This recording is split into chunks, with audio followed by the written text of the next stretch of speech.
people start to realize our differences aren't as big as they seem. I couldn't really understand the magnitude of what was going on. I know a lot of people were affected. You know, it's still that divide. From the All Indiana Podcast Network and Wish TV, this is Our City, Our Voice. You look a lot different at it. Everybody was kind of spinning about what it was and what was happening. Everything's changed.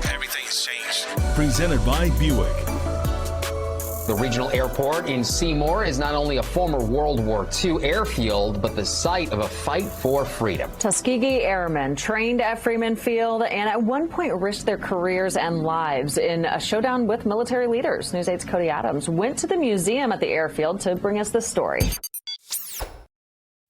What can 160 years of experience teach you about the future? A lot, especially when it comes to protecting what matters. At Pacific Life, we've helped people and businesses confidently embrace the future with life insurance, retirement income, and employee benefits. With strategies built on strength and trust, and a promise to be here for you today and tomorrow. Ask a financial professional how Pacific Life can help you today. Pacific Life Insurance Company, Omaha, Nebraska, and in New York. Pacific Life and Annuity, Phoenix, Arizona. From the outside, this building may not look like much, but the inside is packed to the brim with the history of what Freeman Airfield once was. Larry Bothy is a Vietnam War veteran. He's also the Freeman Airfield Museum curator. We had two reactions.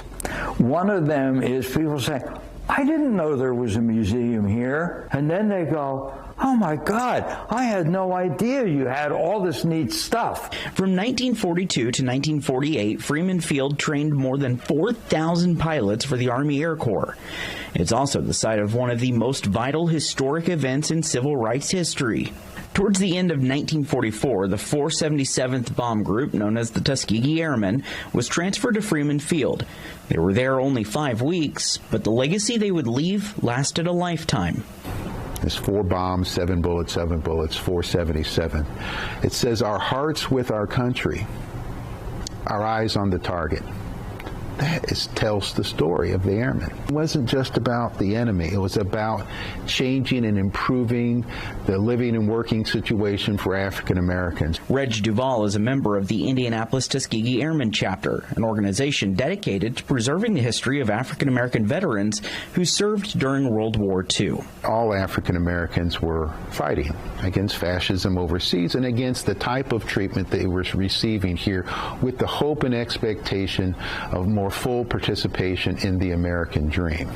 That battle for equality took center stage in Seymour when some of the black officers at Freeman Field attempted to enter an illegally created whites-only officers club on base. More than 100 arrests of black officers were made after they refused to sign an illegal order stating they would not enter, known as the Freeman Field Mutiny. The defiant moment was captured in this photo, secretly captured by a sergeant who hid his camera in a shoebox after other photographers had their cameras confiscated or destroyed.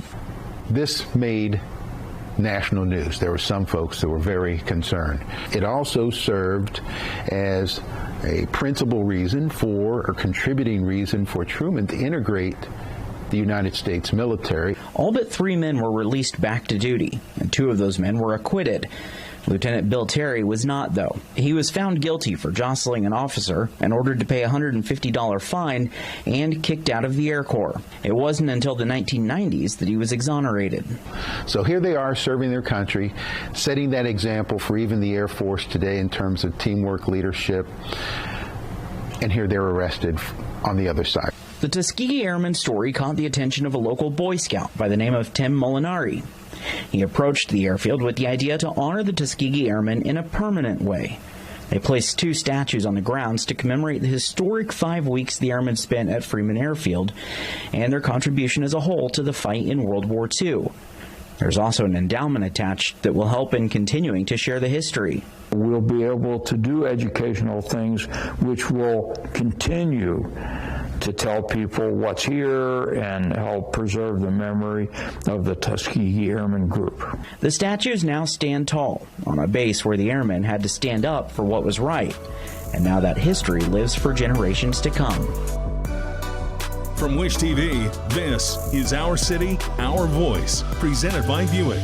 Discover more at wishtv.com and when you follow Wish TV on Facebook. Also be sure to check out more great podcasts from the All Indiana Podcast Network now at allindianapodcastnetwork.com.